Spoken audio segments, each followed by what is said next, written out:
नमस्कार, आप देख रहे हैं नेक्सस पे चिल और मैं हूं आपके साथ प्रीति। भारत के प्रसिद्ध मंदिरों में से एक है विश्व प्रसिद्ध सबरीमाला का मंदिर। यहाँ हर एक दिन लाखों लोग दर्शन करने के लिए आते हैं। हाल ही में सुप्रीम कोर्ट ने सबरीमाला मंदिर में महिलाओं के प्रवेश पे लगा प्रतिबंध हटा दिया।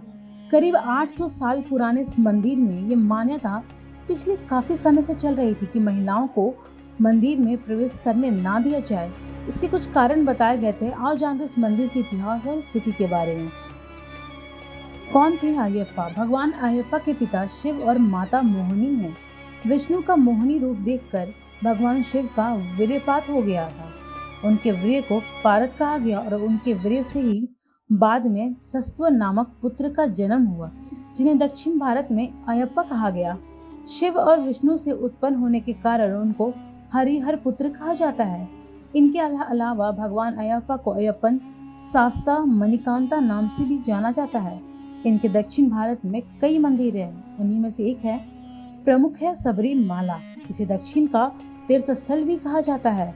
धार्मिक कथा के मुताबिक समुद्र मंथन के दौरान भोलेनाथ भगवान विष्णु के मोहिनी रूप पर मोहित हो गए थे और इसी के प्रभाव से एक बच्चे का जन्म हुआ, जिसे उन्होंने पंपा नदी के तट पर छोड़ दिया।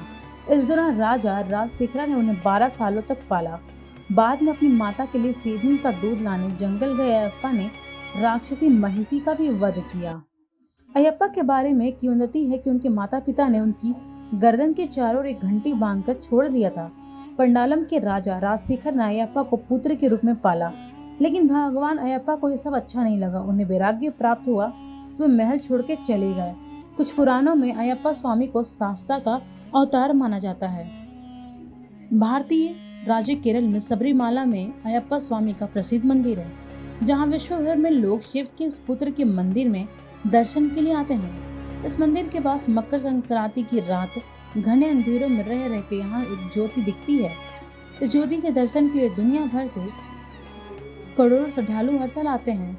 सबरीमाला का नाम सबरी के नाम पे पड़ा है, वही सबरी जिसने भगवान राम को छोटे फल खिलाए थे और राम ने उसे नवधा भक्ति का उपदेश दिया था।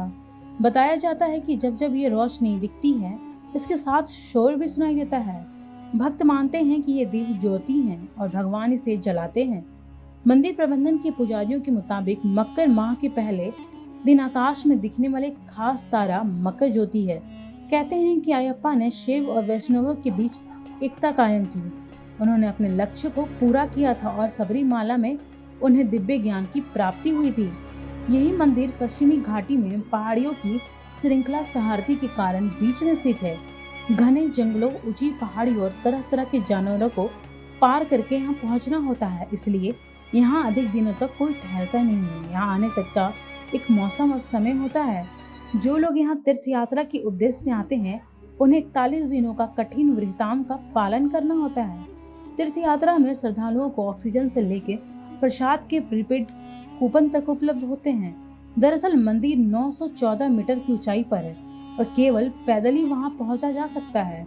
एक अन्य कथा के अनुसार पंडालम के राजा राजशेखर ने अयप्पा के पुत्र को गोद लिया, लेकिन भगवान अयप्पा को यह सब अच्छा नहीं लगा तो वो महल छोड़ के चले गए।